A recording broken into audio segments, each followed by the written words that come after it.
Ce lundi, la cérémonie de remise officielle de la feuille de route nationale pour des infrastructures de transport résilientes au changement climatique a eu lieu sous la présidence de Yankoba Diémé, ministre en charge des infrastructures et des transports terrestres et aériens. Ce document stratégique est destiné à renforcer la résilience du système de transport sénégalais face aux effets néfastes des changements climatiques, notamment les événements météorologiques extrêmes.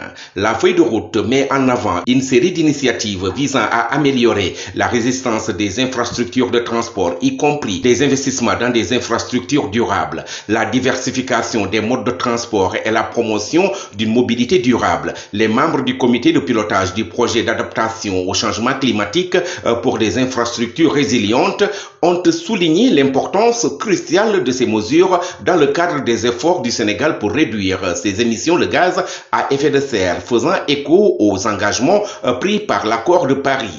La Banque mondiale souligne que les dommages du changement climatique sur les infrastructures sont estimés respectivement à plus de 300 milliards de dollars par an pour les entreprises et 90 milliards de dollars pour les ménages. Au Sénégal, les coûts de détérioration liés aux inondations sont évalués à plus de 3 000 milliards de francs CFA pour le réseau routier national et à 234 milliards de francs CFA pour la voie ferrée. Dans ces travaux, des pistes de solutions ont été proposées.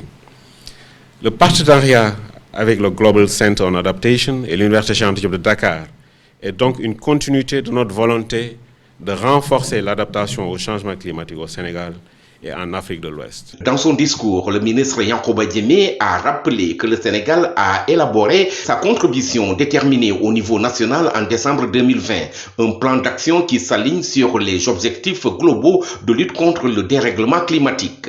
Fort conscient de ses responsabilités pour l'atteinte des objectifs fixés par le ministère en charge des infrastructures et des transports terrestres et aériens,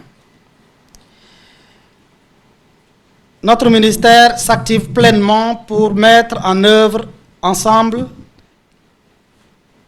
un ensemble d'initiatives qui touchent à l'atténuation, c'est-à-dire le renouvellement du parc automobile, la promotion des transports capacitaires, sobres en carbone. Je peux citer aujourd'hui le TER, le BRT et aujourd'hui le RTC en cours, mais également les projets en perspective, notamment celui du train Dakar-Tamba, Tamba-Ziguinchor, entre autres. Ici est en réalité direct avec le projet d'adaptation au changement climatique pour des infrastructures résilientes aux solutions fondées sur la nature.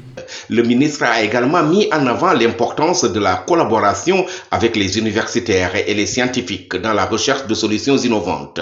Il a salué le rôle déterminant de l'université Cheikh Anta Diop de Dakar dans le pilotage du PAKIR, tout en félicitant les acteurs de la recherche pour leur contribution précieuse. Le PASIR est venu donc apporter des réponses fermes et détaillées aux problématiques qui gangrènent la fonctionnalité des infrastructures de transport en relation avec les changements climatiques. Le laboratoire national de référence LNR-BTP, mentionné par le ministre, joue également un rôle clé dans le développement d'infrastructures durables. Le LNR-BTP collabore avec diverses institutions pour intégrer l'utilisation des déchets dans la construction d'infrastructures, un pas significatif vers une approche plus circulaire en matière de matériaux.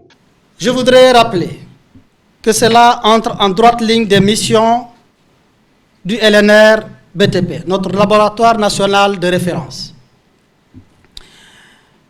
Ce laboratoire contribue au développement d'infrastructures de qualité, durables et résilientes face aux contraintes d'exploitation climatique.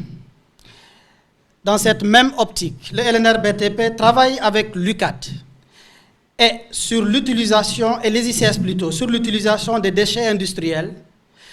S'agissant de ces déchets, des déchets plastiques, le laboratoire national de référence LNR-BTP est en collaboration avec l'AGEROUTE, une de nos structures sous tutelle, mais aussi avec Rocoroute, GIZ et également le ministère de l'Environnement.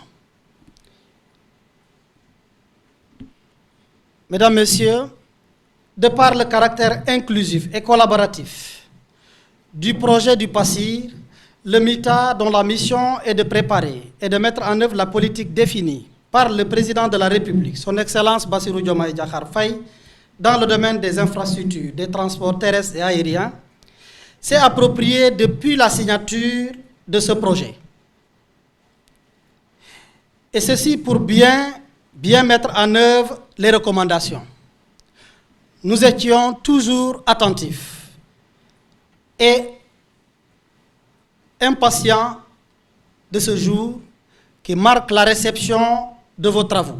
Le projet d'adaptation a également pour objectif de créer des liens entre les jeunes experts et les réseaux de recherche afin d'amplifier l'impact positif des initiatives en matière de transport durable. Le ministre Yankoba Diémé a ainsi encouragé la coopération et a appelé à l'implication des jeunes chercheurs dans la thématique du changement climatique. Cet engagement du gouvernement sénégalais représente un pas majeur vers la transformation du paysage des transports du pays, garantissant que les infrastructures de demain seront conçues pour faire face aux défis de notre époque.